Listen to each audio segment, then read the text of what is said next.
Hello students, काल आपण last lecture मध्ये चर्चा केलो की पेपर पॅटर्न 10वी सायन्स पार्ट 2 असेल किंवा पार्ट फर्स्ट असेल, त्याचा पेपर पॅटर्न कशा पद्धतीने असू शकतो याची आपण चर्चा केलेली आहे.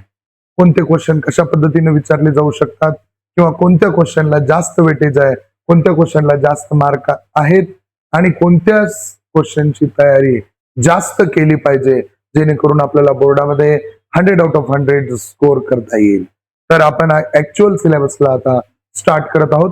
ज्यांनी तो मागचा व्हिडिओ बघितलेला नसेल, तो मागचा व्हिडिओ पण तुम्हाला बघायचा आहे. पेपर पॅटर्न व्यवस्थित समजून घ्यायचं आणि एकदा का पेपर पॅटर्न समजला की मगच सिलेबसला चालू करायचं. तर पार्ट सेकंडचा हा फर्स्ट लेसन आहे, ज्याचं नाव आहे heredity and evolution. Last year मध्ये 9वीला असताना आपण हेरिडिटी अँड व्हेरिएशन बघितलेलं आहे. हेरिडिटी काय असते याची थोडी चर्चा केलेली आहे, पण ते आता बऱ्याच जणांचं विसरून गेलेलं आहे. बरेच जण लक्षात ठेवत नाहीत. बायोलॉजी ही कन्सेप्ट अशी आहे की याच्यामध्ये तुम्हाला नेहमी नेहमी वाचत राहावं लागते. फिजिक्स केमिस्ट्री सारखं नाही, याच्यामध्ये नेहमी नेहमी वाचत राहिला तरच तुम्हाला हे लक्षात राहणार आहे. म्हणजे ज्याचे नंबर ऑफ रिव्हिजन जास्त असतील तोच विद्यार्थी इथं यशस्वी होऊ शकतो. मग शिकवत असताना तुम्हाला पॉइंट्स लिहून घ्यायचे, त्याच्यानंतर मी नोट्स पण अवेलेबल करून देणार आहे. त्या नोट्स मध्ये एक्सरसाइज पण दिलेला असेल आणि सर्व कन्सेप्ट पण एक्सप्लेन केलेल्या असतील. तर शिकवत असतानाच्या एक ज्या नोट्स बनतात त्या सगळ्यात बेस्ट नोट्स असतात. तर सर्वांना विनंती आहे की शिकवत असताना तुम्ही लिहून घेत जा. आणि मग आपण आज थोडस मागच्या काही बेसिक कन्सेप्ट पासून सुरुवात करणार आहोत. त्यातलं नेमकं हेरिडिटी काय, ह्याच्या अगोदर काही कन्सेप्ट आहेत त्या कोणत्या कोणत्या आहेत बघूया. चला मग. तर सगळ्यांना माहीतच आहे बेसिक कन्सेप्ट एकदम कोणती. Cell. What is a sale?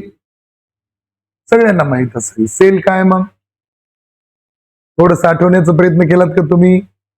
What is cell? तर सेल काय आहे मग? The structural and functional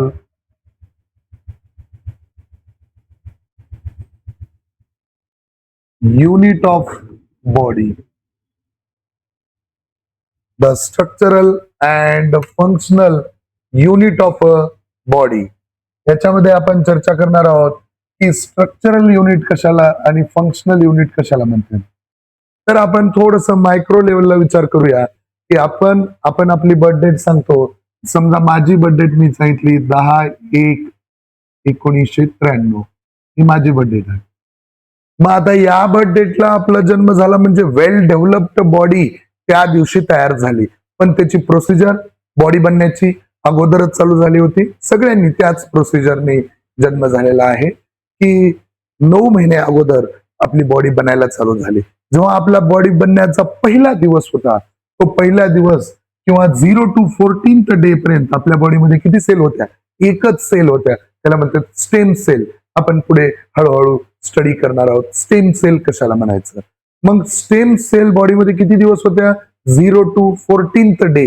0 to 14th day मध्ये आपल्या बॉडीमध्ये किती सेल आहेत? एकच सेल आहे. त्याला म्हणायचं स्टेम सेल. म्हणजे आपण युनिसेल्युलर आहोत. कसे आहोत आपण? युनिसेल्युलर. कधी? 0 to 14th डे. पण हळूहळू ग्रोथ होत जाणार. हळूहळू हळूहळू हळू 15th डे नंतर आपल्या बॉडीमध्ये त्या सेल डिवाइड होतात आणि जवळजवळ 220 प्रकारच्या वेगवेगळ्या सेल तयार होतात. मग काही सेल लिव्हर तयार करतील, काही सेल ब्लड तयार करतील, काही सेल तुमचे बोन डेव्हलपमेंट करतील. अशा पद्धतीने वेगवेगळ्या प्रकारच्या किती सेल? 220 टाईपच्या सेल तयार होते. मग कधी कधी असं होतंय, आपण बघितलं की आपलं ज्यांच्यासोबत जमतंय तशाच लोकांचा आपला एक ग्रुप तयार होतो. तसंच सेलचा पण एक ग्रुप तयार होतो. कोणता? Group of cell which have same function. The group of a cell which have same function. ज्या ज्या सेलचं फंक्शन सेम आहे अशांचा एक ग्रुप तयार होतो आणि त्या ग्रुपलाच नाव दिलेलं आहे टिश्यू. ग्रुपला नाव काय दिलंय मग? टिश्यू. बरोबर. हळूहळू डेव्हलपमेंट झाली, एक सेलचं काय तयार झाले? टिश्यू तयार झाले. मग आता टिश्यू मध्ये अशा काही टिश्यू येतात एकत्र, त्यांचा सुद्धा एक ग्रुप तयार होतो आणि ग्रुप ऑफ टिश्यूलाच आपण म्हणतो organ. Organ is the group of tissue. मग बॉडीमध्ये एक एक ऑर्गन तयार व्हायला लागले. 2 to 3 months मध्ये ही सुरुवात होते. एक एक एक एक एक एक ऑर्गन आपल्या बॉडीमध्ये डेव्हलप व्हायला चालू होतात. मग आपल्याकडे ऑर्गन म्हणलं तर काय येते? त्याच्यामध्ये हँड्स आले, लेग्स आले, हेड आलं, हे सगळे ऑर्गन तयार व्हायला चालू झाले आणि मग हळूहळू अजून ग्रोथ होत राहते आणि ऑर्गन पासून तयार होते ऑर्गन सिस्टम. जसं कोणत्या कोणत्या ऑर्गन सिस्टम आहेत आपल्याकडं? डायजेस्टिव्ह सिस्टम आहे, नर्वस कंट्रोल आहे, त्याच्यानंतर एक्सक्रिटरी सिस्टम आहे, त्याच्यानंतर आपण एक एक बघू, रेस्पिरेटरी सिस्टम आहे. या सगळ्या सिस्टम कशाने बनलेले आहेत? The group of organ. कशाने बनलेले आहेत? Group of organ. आणि याच्यापासून तयार होते वेल डेव्हलप्ड बॉडी. काय तयार होते? वेल डेव्हलप्ड बॉडी. लक्षात आलंय तुमच्या? म्हणजे हे जे बॉडी डेव्हलप झाली, जसं मी माझी बर्थडे लिहिली त्या दिवशी तयार झालेली ही वेल डेव्हलप्ड बॉडी. तर एकदा रिव्हिजन करूया. सेल पासून काय तयार झाले? टिश्यू. टिश्यू पासून काय तयार झाले? ऑर्गन. ऑर्गन पासून काय तयार झाले? Organ system. ऑर्गन सिस्टम पासून काय तयार झाले? तर संपूर्ण बॉडी. मग वेल डेव्हलप्ड बॉडी जी तयार झाली ती कशापासून तयार झालेली? सेल. कशापासून तयार झालेले?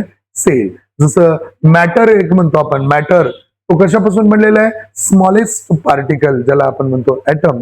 तसंच आपल्या बॉडी मधलं सगळ्यात स्मॉलेस्ट युनिट ज्याला काहीतरी स्ट्रक्चर पण आहे आणि फंक्शन पण आहे, अशा युनिटला आपण काय म्हणतो? सेल. म्हणजे सर्वांची सुरुवात एका स्मॉल पार्टिकल पासून झाली असं म्हणायला हरकत नाही. मग आता ह्याच्यानंतर आपल्याला थोडस पुढे जायचं आहे की सेल मध्ये काय असतं हे तर आपल्याला लक्षात आलं. सेल पासून बनले टिश्यू, टिश्यू पासून बनले ऑर्गन, ऑर्गन पासून बनले ऑर्गन सिस्टम आणि ऑर्गन सिस्टम पासून बनले संपूर्ण बॉडी. मग आता ह्याच्यामध्ये सेलमध्ये तुम्ही थोडस डिटेल गेलात तर सेलमध्ये असते न्यूक्लियस. सेलमध्ये कोण असते? न्यूक्लियस. मग न्यूक्लियसचं काम काय? हे मेन कंट्रोलिंग पार्ट आहे सेलचा, जो सेलचं स्ट्रक्चर, फंक्शन, रिप्रोडक्शन कंट्रोल करत असतो. मग आपण चर्चा केलेली आहे 8वी मध्ये, 9वी मध्ये थोडं थोडं. आता आपल्याला बघायचं आहे की न्यूक्लियस मध्ये काय. थोडस विचार करू की ही एक सेल काढली आपण. सेलमध्ये अशा पद्धतीचं एक न्यूक्लियस काढलं. बरोबर. सेलमध्ये काय काढलं? न्यूक्लियस काढलं. तर न्यूक्लियस मध्ये काय असते? मग न्यूक्लियस मध्ये असते क्रोमोझोम्स. न्यूक्लियस मध्ये कोण असते? क्रोमोझोम. बरोबर. क्रोमोझोम हे अशा प्रकारचे क्रोमोझोम न्यूक्लियस मध्ये. थोडस मोठी डायग्राम काढूया. एक्झॅक्ट असं नसतं, तर फास्ट मध्ये आपण गेल्या वर्षी क्रोमोझोमचं स्ट्रक्चर काढलंय. यापुढे आपण चर्चा करणारच आहोत. न्यूक्लियस मध्ये कोण आहे मग? क्रोमोझोम. ज्याला काय म्हणतो आपण मराठीमध्ये? गुणसूत्रे. क्रोमोझोम म्हणजे काय? ज्याच्यावर काय होणार आहे? पूर्ण आपली बॉडीज बनणार आहे. ती कशामुळे बनणार आहे? तर क्रोमोझोम्स वरती बनणार आहे. मग हळूहळू हळूहळू थोडं आपण क्रोमोझोम काय हे बघणार आहोत डिटेल. मग क्रोमोझोम वरती काय असतो? क्रोमोझोम वरती असतो डीएनए. कोण असते क्रोमोझोम वरती? DNA. Deoxy ribonucleic acid. Deoxy म्हणजे त्याच्या स्ट्रक्चर मधून ज्याच्यासोबत कार्बन सोबत जे ऑक्सिजन अटॅच होतं ते ऑक्सिजन काय केलेलं आहे? रिमूव्ह केलेलं आहे. म्हणून डीऑक्सी किंवा रिमूव्ह ऑक्सिजन. नाव कसं आहे बघा? Deoxy ribonucleic acid. थोडस पुढे आपण चर्चा करणारच आहोत. आणि डीएनए वर असतात जीन्स. डीएनए वर कोण असते? जीन्स. आणि जीन्स वर असते दोन गोष्टी. नंबर एक, इन्फॉर्मेशन हेरिडिटरी कॅरेक्टर्स एक, आणि दुसरं असतं इन्फॉर्मेशन अबाउट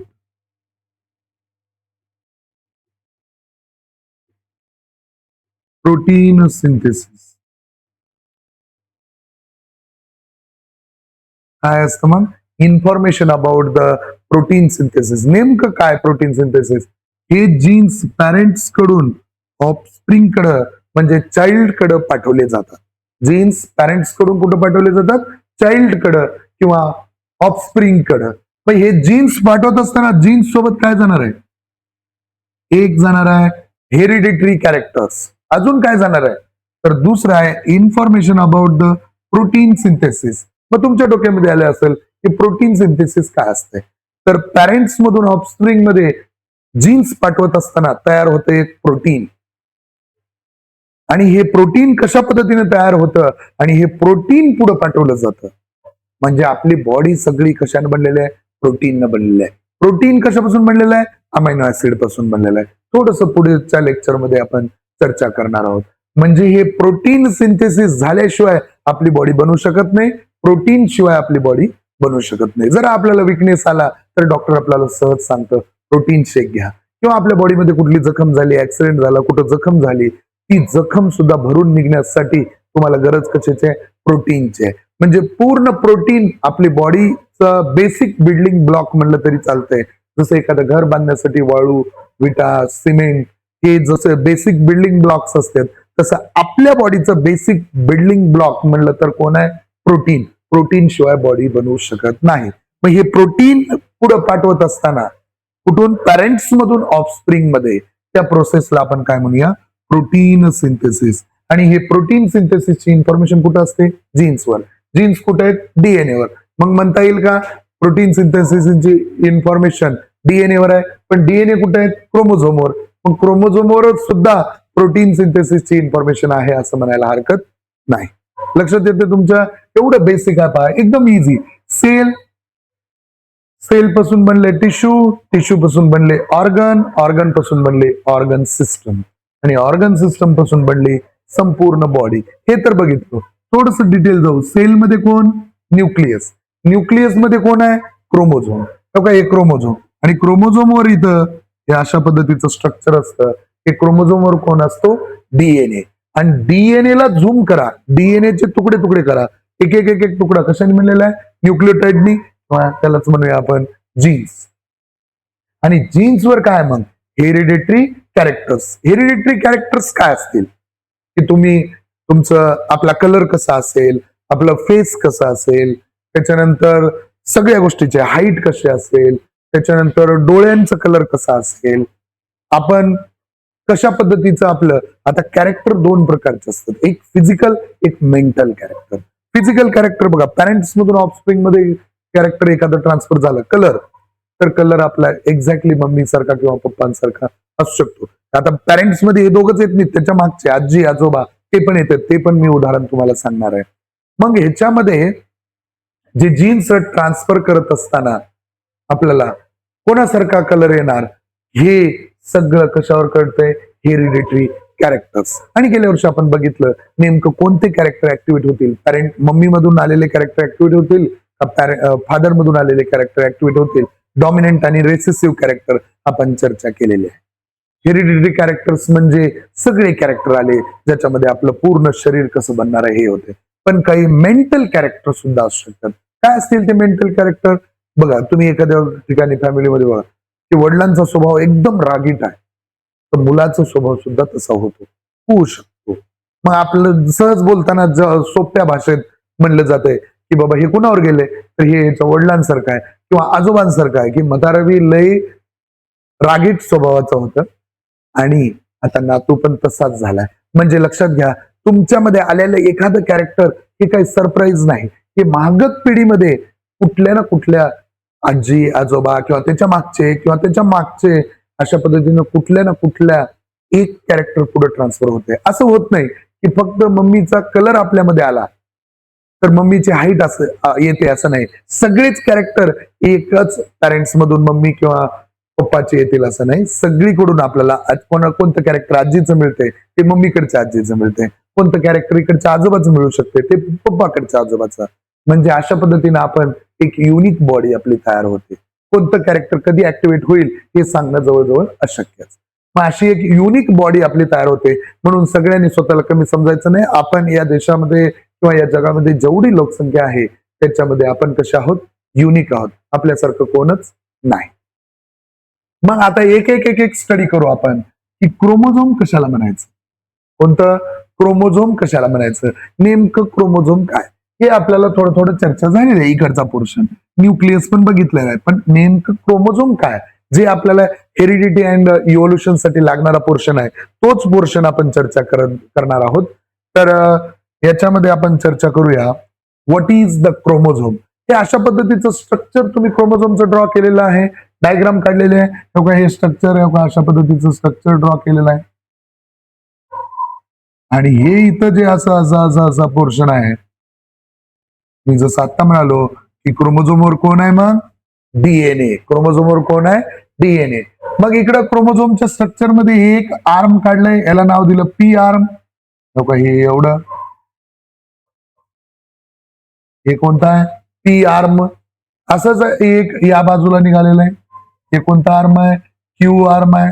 हे कोणतं आर्म आहे, हे असंच या बाजूला हे निघालेलं कोणतं आर्म आहे, पी आणि क्यू. दोन आर्म झाले. आणि या कात्री सारखं स्ट्रक्चर आहे पहा, कात्री सारखं स्ट्रक्चर. आणि मध्ये कातर बघितलं असेल असं याच्यामध्ये सेंटरला एक स्क्रू असतो पहा.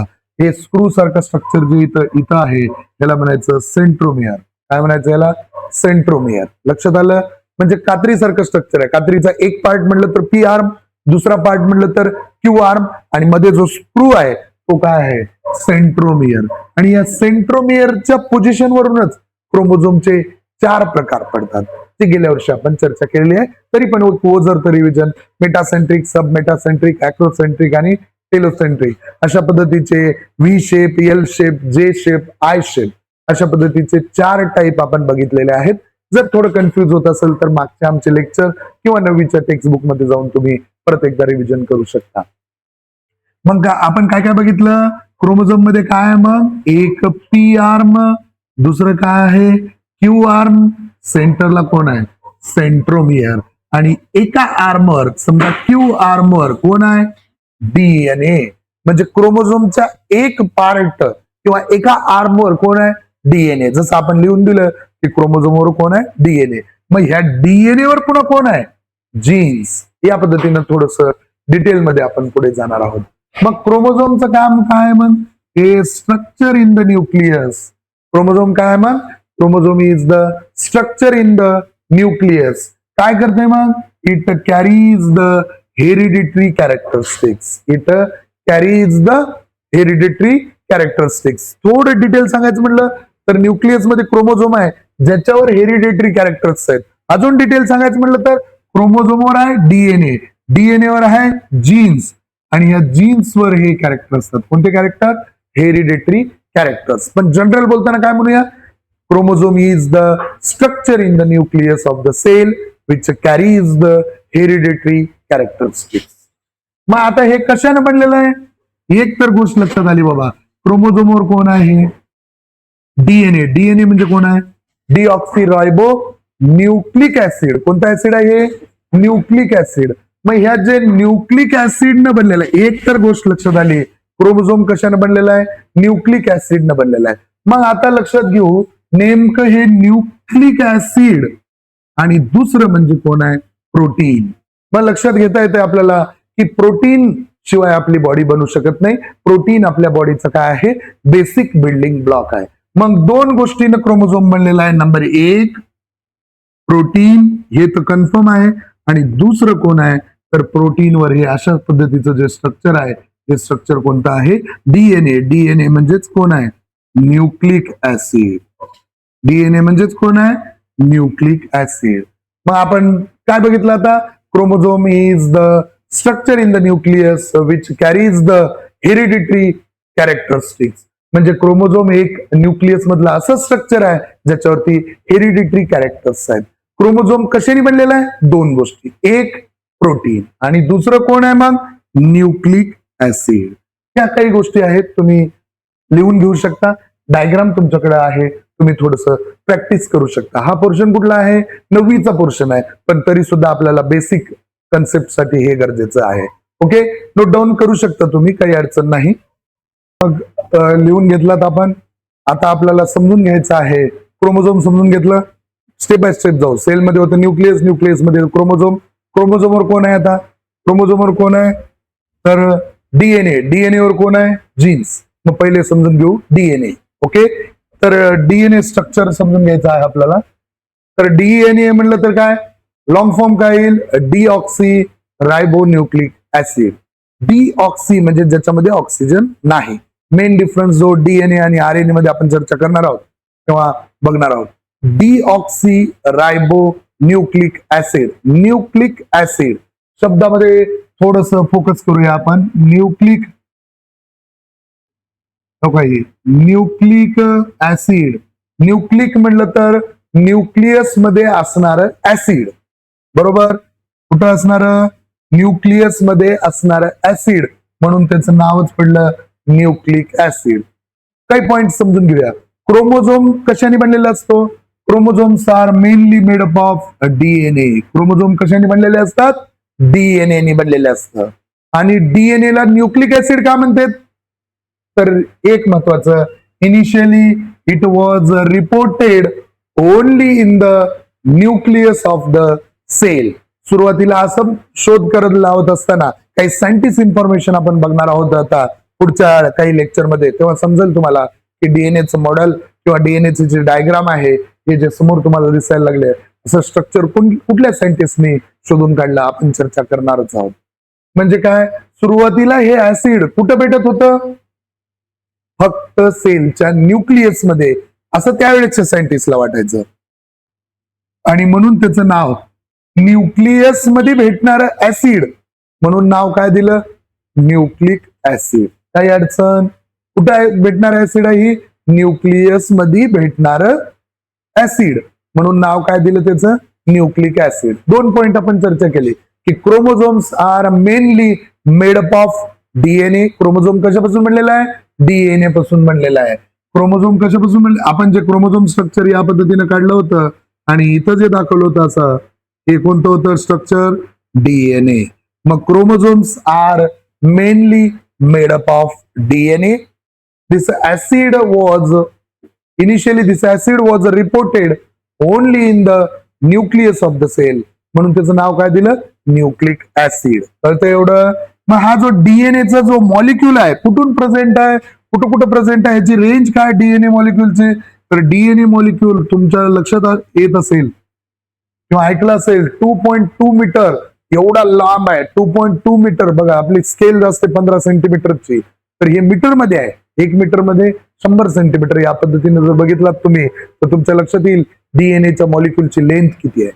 पण तुम्ही म्हणाल मग सर सेल तर सगळ्यात स्मॉलेस्ट युनिट आहे, मग सेल मध्ये न्यूक्लियस किती छोटा असेल, न्यूक्लियस मध्ये क्रोमोझोम किती छोटा असेल, क्रोमोझोमवर हा डीएनए एवढा मोठा कसा? तर डीएनए कसा झालेला आहे? जसं कॉईल झालेला आहे बेटा. त्या कॉईल मुळे त्याची जागा लक्षात येत नाही. जसं आपल्याकडं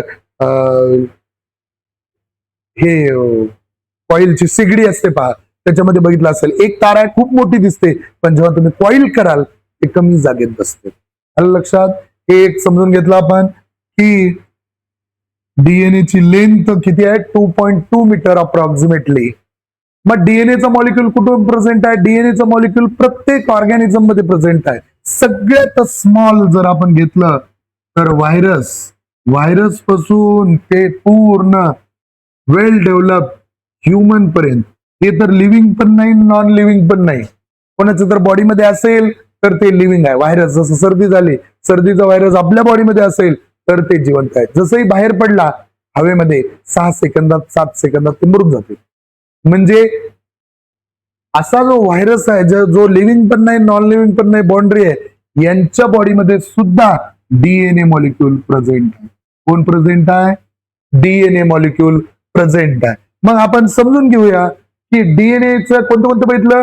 क्रोमोझोम्स कशाने बनलेले आहेत? डीएनए. बेटा मी हे पुन्हा पुन्हा पुन्हा पुन्हा का म्हणतोय? कारण हे झालेलं आहे पण आपलं विसरलेलं आहे, त्याचं रिव्हिजन होणं गरजेचं आहे. आणि कंटिन्यू जे मी म्हणत आहे, हॅमरिंग करत आहे, माझ्याबरोबर पण तुम्ही म्हणायचं आहे. मी जेव्हा तुम्ही हे लेक्चर बघत असाल तेव्हा तुम्ही लिहित राहा, एक वही पेन घेऊन बसायचं. मी जे पॉईंट म्हणतोय म्हणत राहायचं, लिहित राहायचं, म्हणत राहायचं, लिहित राहायचं. तुमच्याही लक्षात येणार नाही कधी अभ्यास झाला. जेवढा अभ्यास तुम्ही लिहून कराल बेटा तेवढा तो परफेक्ट असतो. आणि जेवढा अभ्यास तुम्ही समजा उगं वाचन करणार पारायणाला बसले तर ते होत नाही. लिहून अभ्यास करूया. मग अजून बघितले 3 पॉईंट. क्रोमोझोम कशाने बनलेला आहे? डीएनए. न्यूक्लिक ऍसिड का म्हणतात? कारण ते कुठं भेटतंय? न्यूक्लियस मध्ये. कुठं कुठं हे मॉलिक्युल प्रेझेंट आहेत? रेंज कशी आहे? एकदम मायक्रो ऑर्गॅनिझम घ्या, व्हायरसेस पासून ते कुठपर्यंत? ह्युमन बिईंग पर्यंत. अजून बघूया, याला दुसरं एक नाव आहे. कोणतं नाव आहे दुसरं याला? की याला दुसरं एक नाव आहे ते म्हणजे याला मास्टर मॉलिक्यूल म्हणतात. कोणता मॉलिक्यूल म्हणतात? Master molecule. मास्टर म्हणजे काय? की मास्टर मॉलिक्यूल म्हणजे सगळ्यात मेन. कशामुळे मेन? कारण हे ना मेन माणूस आपण म्हणतो घरामध्ये एक व्यक्ती खूप मेन आहे, मुख्य व्यक्ती आहे. ते कशामुळे मुख्य आहे? कारण त्यानं कामं पण तसेच मेन कामं करणार. कोणते कोणते मेन कामं करणार? तर हे डीएनएचं मॉलिक्यूल नंबर 1 सेलचं फंक्शन, सेलचं स्ट्रक्चर, त्याची ग्रोथ आणि रिप्रोडक्शन. आता सेलचं महत्वाची 3 कामं, स्ट्रक्चर नाही घेतलं तरी चालेल, एक 3 कामं महत्वाचे घेऊ. सेलचं फंक्शन, ग्रोथ आणि रिप्रोडक्शन. सेलमध्ये सेलची ग्रोथ होणं, सेलचं रिप्रोडक्शन होणं, सेल डिवाइड होणं, एका सेलच्या 2 सेल होणं आणि सगळ्यात महत्वाचं सेलचं फंक्शन. या 3 गोष्टी ते काय करते? कंट्रोल करतं. 3 महत्वाचे मेन काम करत असल्यामुळं त्याला नाव काय दिलं? Master molecules. काय सांगता येईल? DNA molecules control the function, growth and division of the cell. म्हणजेच त्याला म्हणूया रिप्रोडक्शन ऑफ द सेल. म्हणून याला काय म्हणलं जातं? Master molecule. डीएनए ला 2 नाव आले. Nucleic acid. का बरं न्यूक्लिक ऍसिड? कारण ते कुठे भेटते? सेलच्या न्यूक्लियस मध्ये. मास्टर मॉलिक्युल का म्हणतात? मास्टर म्हणजे हा मेन मॉलिक्युल का बरं आहे? कारण हा कंट्रोल करतो 3 मोठ्या मोठ्या गोष्टी. कोणत्या कोणत्या? Number 1 function of the cell, number 2 growth of the cell आणि नंबर 3 सगळ्यात महत्वाचं सेल डिव्हिजन किंवा रिप्रोडक्शन ऑफ द सेल. असे 3 महत्वाचे कामं करत असल्यामुळं त्याला आपण काय म्हणूया? Master molecule. लक्षात आलं? मग डीएनएचं स्ट्रक्चर कसं असतं? तो काही अशा पद्धतीचं हे डबल हेलिक्स स्ट्रक्चर म्हणते त्याला. जे डबल हेलिक्स म्हणजे लोखंडी पायऱ्या वगैरे असतात किंवा पाण्याच्या टाकीला अशा गोल गोल पायऱ्या असतात पहा, तसं हे स्ट्रक्चर आहे. आणि अशा पद्धतीची सीडी असते. नेमकं हे काय असतं डबल हेलिक्स स्ट्रक्चर? थोडस डिटेलमध्ये आपण चर्चा करणार आहोत. ओके, डीएनएची ही बेसिक इन्फॉर्मेशन. आता डीएनएचं स्ट्रक्चर. डीएनएच्या स्ट्रक्चर मध्ये हे जे डीएनएचं स्ट्रक्चर तुम्ही अशा पद्धतीनं काढलंय, ओके, अशा पद्धतीचं स्ट्रक्चर काढलंय. याला थोडस झूम करूया आपण. याला थोडस झूम केलं आपण तर या अशा पद्धतीनं समजून घेऊया. डीएनए मध्ये स्ट्रँड्स जे असतात हे इकडचे एक हे आणि हे डबल स्ट्रँड म्हणायचं याला. इकडून पण एक आहे आणि इकडून पण एक. पायऱ्याला जसं बघितलं आपण, पायऱ्या जे असतात लोखंडी पायऱ्या वगैरे अशा गोलवाल्या, तर दोन्हीकडून आपल्याला हात धरायला असं ऑप्शन असतं. तसं याला म्हणायचं डबल स्ट्रँड स्ट्रक्चर. कसं स्ट्रक्चर आहे? डबल स्ट्रँड किंवा डबल हेलिक्स स्ट्रक्चर अशा पद्धतीचे नावं देऊ शकतो आपण. मग ह्याच्यामध्ये जे डबल स्ट्रँड्स आहेत, ही एक ही बाजू कशी बनलेली आहे बघूया. तरी एक बाजूचं स्ट्रक्चर हे अशा पद्धतीचं स्ट्रक्चर आहे.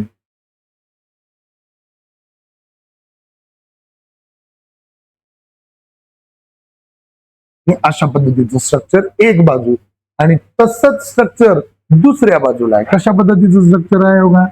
आता बऱ्याच जणांना डाऊट आहे हे काय सांगणार आहे. थोडस सावकाश समजून घ्या, काही गडबड नाही आपल्याला. एक लेक्चर थोडस मोठं होईल, दुसरं काय होणार आहे समजून घेऊ. तर हे डबल हेलिक्स स्ट्रक्चर बघा. आता नेमकं डीएनएचं आपण असे स्ट्रँड्स काढले, हीच स्ट्रँड्स हे हे जर काढला डीएनएचा एक तुकडा, तर तो कशाने बनलेला आहे? न्यूक्लिओटाइडने बनलेला आहे. मग आता अजून कन्सेप्ट वाढल्या. न्यूक्लिओटाइड काय? न्यूक्लिओटाइड काय? मग each stands in the molecules of a DNA. It is made up of small molecules. मग डीएनए चे जे स्ट्रँड्स आहेत, डीएनए कशापासून बनलेला आहे? Small small molecules. त्याचं नाव काय? न्यूक्लिओटाइड. म्हणजे डीएनए चे तुकडे तुकडे तुकडे केलं तर एक तुकडा. सध्या आता आपण काय समजूया तो काय आहे. तेव्हा ही बाजू आहे, ही स्ट्रँड्स घेतलंय का, ही इथली बाजू, त्याचे तुकडे केलात तुम्ही समजा.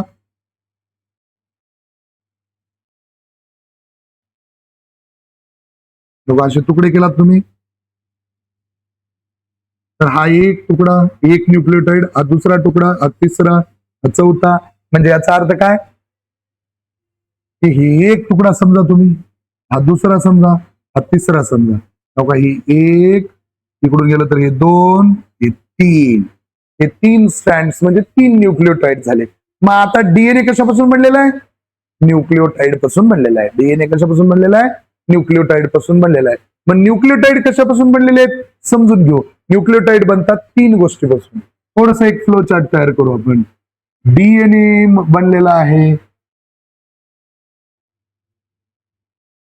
न्यूक्लिओटाइड्स पासून. डीएनए कशापासून बनलेला आहे? न्यूक्लिओटाइड्स पासून. न्यूक्लिओटाइड्स बनलेले आहेत तीन गोष्टी. डीएनए बनलेला आहे न्यूक्लिओटाइड पासून आणि न्यूक्लिओटाइड बनलेले तीन गोष्टीपासून. कोणत्या कोणत्या गोष्टी आहेत? इथे एक दिसलेलं आहे, हे असतं शुगर. कोणतं शुगर आहे? Pentose sugar. काही शुगर, हे शुगर मॉलिक्यूल आहे. कोणता आहे? Sugar molecule. कोणता मॉलिक्यूल आहे? Sugar molecule. मग डीएनए बनलेला आहे एक sugar molecule, pentose sugar, sugar molecule. दुसरं असतं हे फॉस्फेट मॉलिक्युल्स. कोणते मॉलिक्युल्स आहेत हे? Phosphate molecules. दुसरं आलं हे फॉस्फेट मॉलिक्युल्स. आणि मग तिसरं असतं नायट्रोजन बेसिस. मग एक शुगर, दोन फॉस्फेट मॉलिक्युल्स,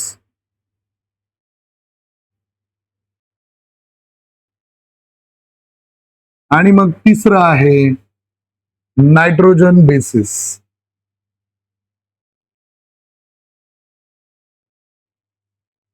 बघा डीएनए बनलेला आहे न्यूक्लिओटाइड पासून. डीएनए कशापासून बनलेला आहे? न्यूक्लिओटाइड पासून. आणि न्यूक्लिओटाइड बनलेल्या तीन गोष्टी आल्या. एक शुगर मॉलिक्यूल घेऊया, दुसरं घेऊया फॉस्फेट मॉलिक्यूल, आणि तिसरं आहे नायट्रोजन बेसिस. मग हे झालं शुगर मॉलिक्यूल, हे आलं फॉस्फेट, आणि हे मध्ये जे आहेत हे नायट्रोजन बेसिस आहेत. कोणते कोणते नायट्रोजन बेसिस आहेत? मग चार नायट्रोजन बेसिस आहेत. कोणते कोणते? A, G, C, T. म्हणजेच ऍडेनिन, ग्वानिन, सायटोसिन आणि थायमिन. मग adenine always pair with the thymine and cytosine is always pair with the guanine. इथं तुम्हाला दिसायला लागले पहा, हे ऍडेनिन कोणासोबत पेअर करतोय? थायमिन सोबत. त्यांच्यामध्ये जो बॉन्ड आहे कोणता? डबल. आणि हा ग्वानिन कोणासोबत पेअर करतोय? सायटोसिन मध्ये. इथं थोडस चेंज तुम्हाला दिसतोय. कोणता बॉन्ड आहे? ट्रिपल. या पद्धतीने समजून घेऊया आपण की कोणते कोणते नायट्रोजन बेसिस आहेत. परत एकदा, एक ऍडेनिन, ग्वानिन, सायटोसिन आणि थायमिन. आता एक न्यूक्लिओटाइड कशापासून तयार झाला? तर एक फॉस्फेट मॉलिक्यूल आला, शुगर मॉलिक्यूल आला आणि नायट्रोजन बेस. बघा समजून घेऊया. एक न्यूक्लिओटाइड तयार होण्यासाठी कोणतं कोणतं आहे? शुगर, फॉस्फेट मॉलिक्यूल आणि नायट्रोजन बेस. याच्यापासून काय तयार झालं? डीएनएचा एक न्यूक्लिओटाइड. मग असं एक न्यूक्लिओटाइड, दोन न्यूक्लिओटाइड, जसं आपल्या गळ्यामध्ये एखादी साखळी असते, त्याच्यामध्ये असे छोटे छोटे पार्ट्स असतात पहा, हे न्यूक्लिओटाइड आहेत. हे एक एक एक एक एक एक न्यूक्लिओटाइड जोडून डीएनएचा एक मॅक्रो मॉलिक्यूल तयार होतो, बिग मॉलिक्यूल तयार होतो. आलं लक्षात? एकदम सोपं. मग एक छोटस रिव्हिजन घेऊ. डीएनए बघितलं आपण, क्रोमोझोम कशापासून बनलेले आहेत? डीएनए पासून बनलेले आहेत. त्याच्यानंतर डीएनए ला न्यूक्लिक ऍसिड का म्हणलं? की सुरुवातीला जेव्हा सायंटिस्टनी याला शोधून काढण्याचा प्रयत्न केला तेव्हा त्यांना असं वाटत होतं की हे कुठे भेटते, फक्त न्यूक्लियस ऑफ द सेल, म्हणून नाव दिलं काय, न्यूक्लियस मध्ये भेटणारं ऍसिड, म्हणजेच कोणता ऍसिड आहे, न्यूक्लिक ऍसिड. डीएनएच्या मॉलिक्युलची रेंज कुठून कुठपर्यंत आहे, एकदम स्मॉल घ्या, व्हायरसेस पासून ते ह्युमन पर्यंत. त्याच्यानंतर डीएनए ला मास्टर मॉलिक्युल का म्हणलं जातं, कारण हे 3 महत्वाचे कामं करतं. It controls the function, growth and division of the cell. सेलचं फंक्शन, त्याची ग्रोथ आणि डिव्हिजन हे 3 महत्वाचे कामं करत असल्यामुळं डीएनए ला काय नाव दिलं, मास्टर मॉलिक्युल्स. आणि डीएनए बघितलं आपण, डीएनए जे डबल स्ट्रँडेड स्ट्रक्चर आहे त्याच्यामधले जे each strands is made up of small molecules, त्याला आपण म्हणतो न्यूक्लिओटाइड. आणि न्यूक्लिओटाइड पुन्हा 3 गोष्टीपासून बनलेलं आहे, एक शुगर, पेंटोज शुगर, दुसरं आहे फॉस्फेट मॉलिक्यूल आणि तिसरं असतं नायट्रोजन बेसिस. नायट्रोजन बेसिस पुन्हा 4 प्रकारचे आपण बघितले, ऍडेनिन, ग्वानिन, सायटोसिन आणि थायमिन. याच्यामधला adenine is always pair with the thymine and cytosine is always pair with the guanine. या पद्धतीने आपण DNA double helix structure study केलेला आहे. ओके, लिहून घेऊ शकता तुम्ही.